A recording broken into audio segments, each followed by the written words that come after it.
Bismillahirrahmanirrahim. Assalamualaikum warahmatullahi wabarakatuh. Innal hamdalillah nahmaduhu wa nasta'inuhu wa nastaghfiruh wa na'udzu billahi min shururi anfusina wa min sayyiati a'malina. May yahdihillahu fala mudilla lahu wa man yudlil fala hadiya lahu. Asyhadu an la ilaha illallah wahdahu la syarika lahu wa asyhadu anna Muhammadan abduhu wa rasuluh. Allahumma salli wa sallim ala sayyidina Muhammad wa ala alihi wa ashabihi wat tabi'in wa man tabi'ahum bi ihsanin ila yaumiddin. A'udzu billahi minasyaitonir rajim. Ya ayyuhalladzina amanu taqullaha haqqa tuqatih wa la tamutunna illa wa antum muslimun. Yang berusaha Tuan Haji Ahmad Nazri Muhammad Yusof selaku penerbit rancangan tafsir Al-Quran dan seterusnya sidang pendengar yang dirahmati Allah Subhanahu wa taala. Alhamdulillah, syukur kita kepada Allah Subhanahu wa taala, kita diberi peluang untuk beribadah di bulan Ramadan yang penuh dengan keberkatan ini. Malam tadi bersahur ke tak? Bersahur. Alhamdulillah. Rasulullah sallallahu alaihi wasallam bersabda, "Tasahharu fa inna fis sahuri barakah." Hendaklah kamu bersahur kerana pada sahur itu ada keberkatan. Oleh kerana itu tuan-tuan, jangan lupa setiap malam kita bersahur kerana dengan bersahur itu ada keberkatannya. Tuan-tuan, puan-puan, para pendengar yang dimuliakan, pada hari ini kita akan menyambung kembali rancangan tafsir Al-Quran bagi siri ke-22. InsyaAllah pada kali ini kita akan membincangkan mengenai pentafsiran ayat ke-35 surah Hud. A'udzu billahi minasyaitonir rajim. Bismillahirrahmanirrahim. Am yaquluna iftarah. Qul in iftaraituhu fa'alayya ijrami wa ana bari'um mimma tujrimun. Bahkan mereka menuduh dengan mengatakan Nabi Nuh sengaja mengada-ngadakan secara dusta bahawa Tuhan mengurniakan pangkat Nabi kepadanya.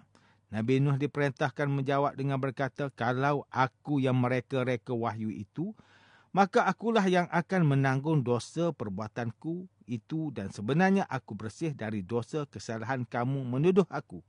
Sidang pendengar yang dirahmati Allah, Profesor Dr. Muhammad Quraisy Shihab melalui kitabnya Tafsir Al-Misbah menyatakan bahawa ayat ini bertujuan untuk menghibur Nabi Muhammad sallallahu alaihi wasallam yang juga menghadapi kederhakaan kaum musyrikin serta menolak kerasulan baginda sama seperti penolakan kaum Nuh itu. Bentuk kata kerja masa kini yang digunakan ayat ini yakni kata yaqulun serta perintah menjawab yang diperintahkan Allah kepada Nabi Nuh adalah perintah yang sama juga untuk disampaikan oleh Nabi Muhammad sallallahu alaihi wasallam kepada kaum musyrikin Mekah. Seakan-akan ayat ini menyatakan kami telah menghuraikan kepadamu wahai Muhammad berita para nabi dan umatnya yang lalu yang merupakan berita yang hak dan yang seharusnya menjadi pelajaran buat mereka. Tetapi masyarakat Mekah tetap enggan percaya bahawa bahkan mereka berkata, dia yakni engkau wahai Muhammad membuat-buatnya Al-Quran.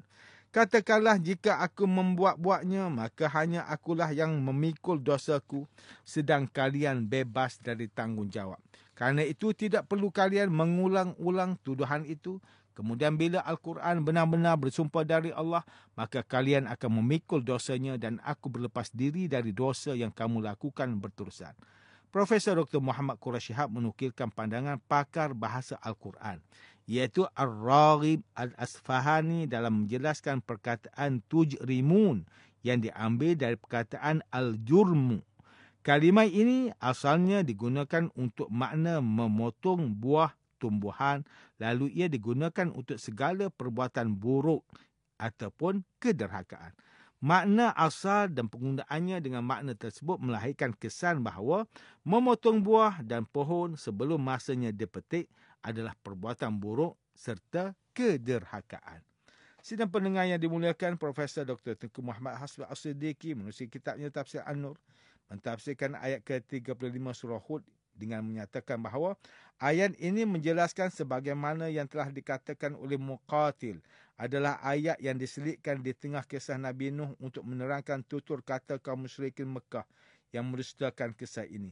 Perkataan am yaquluna naftarah, orang musyrik Mekah berkata sesungguhnya Muhammad telah membuat cerita tentang kaum Nuh. Firman Allah ini diselitkan di tengah-tengah kisah Nuh yang menjelaskan ucapan orang musyrik Mekah. Maka ucapan mereka itu kemudian dijawab oleh Muhammad sallallahu alaihi wasallam dengan firman Allah, "Qul iniftaraituhu fa alayya ijrami."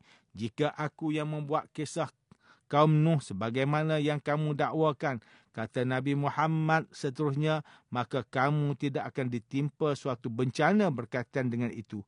Aku sendirilah yang memikul dosa dan siksaannya. Kemudian perkataan wa ana bari'um mimma tujrimun, aku ini terlepas dari dosa-dosamu, kata Nabi Muhammad sallallahu alaihi wasallam. Hukum Allah yang adil adalah memberi pembalasan kepada setiap manusia mengikut ukuran amalannya.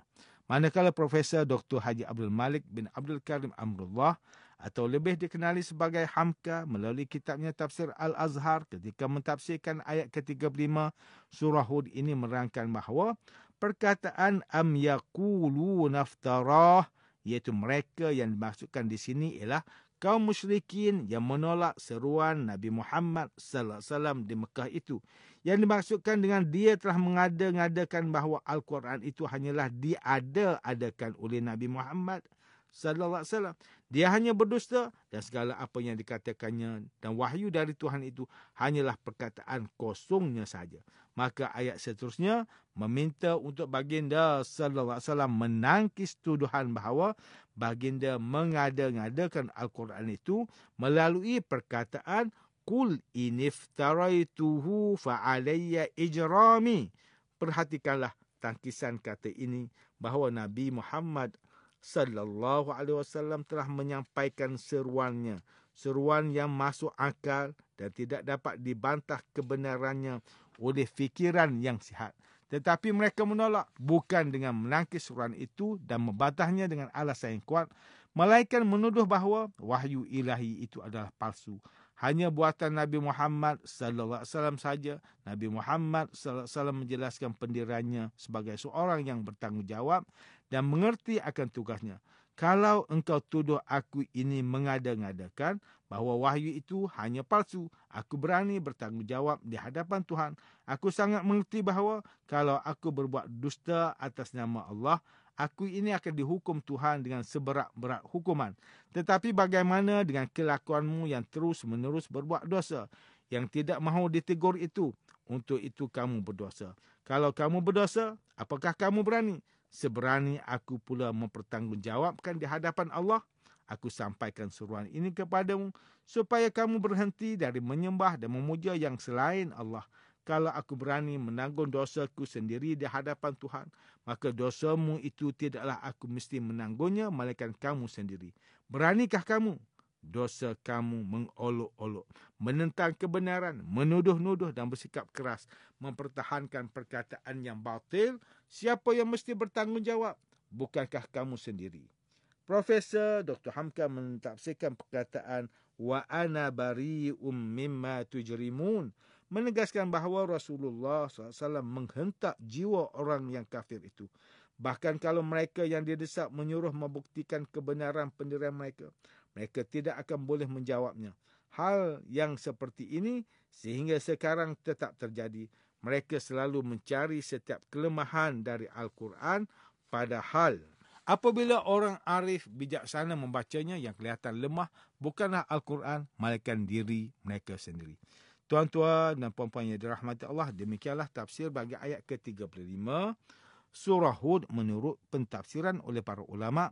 Ayat ke-35 surah Hud ini menjelaskan tentang tuduhan orang kafir terhadap agama Islam yang dibawa oleh para nabi sebagai agama yang direka-reka semata-mata oleh mereka. Sedangkan agama Islam merupakan agama yang datang dari Allah semata-mata dan para nabi hanya menyampaikan perintah agama tersebut kepada mereka. Kemudian Allah memerintahkan untuk para nabi menjawab tuduhan orang kafir tersebut dengan mengatakan bahawa sekiranya tuduhan mereka itu benar, maka para nabilah yang akan diseksa, dan sekiranya agama itu benar, mereka yang melakukan pertuduhan itulah yang akan diseksa di hadapan Allah kelak. Keadaan ini sama seperti sebahagian golongan masyarakat kita pada hari ini yang sering mengingkari kebenaran dan keturunan ayat Al-Quran dengan mendakwa bahawa kitab tersebut merupakan rekaan atau idea penulisan yang dilakukan sendiri oleh Nabi Muhammad sallallahu alaihi wasallam. Malah ada juga yang meragui akan keaslian naskah Al-Quran yang ada pada hari ini dan menyamakan Al-Quran dengan kitab agama lain dari sudut pengkanunannya.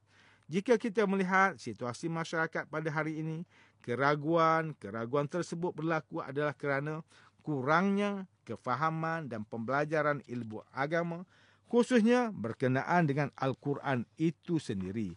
Sedangkan keraguan ini telah lama dijawab oleh Allah ketika mencabar orang yang meragui Al-Quran itu bukan kalam Allah dengan beberapa cabaran. Hal ini bersesuaian dengan firman Allah Ta'ala dalam surah Al-Isra' ayat ke-88, kulla in ijtama'atil insu wal jinnu ala an ya'tu bimisli hadzal Qur'an la ya'tuna bimislihi walau kana ba'duhum li ba'din zahira.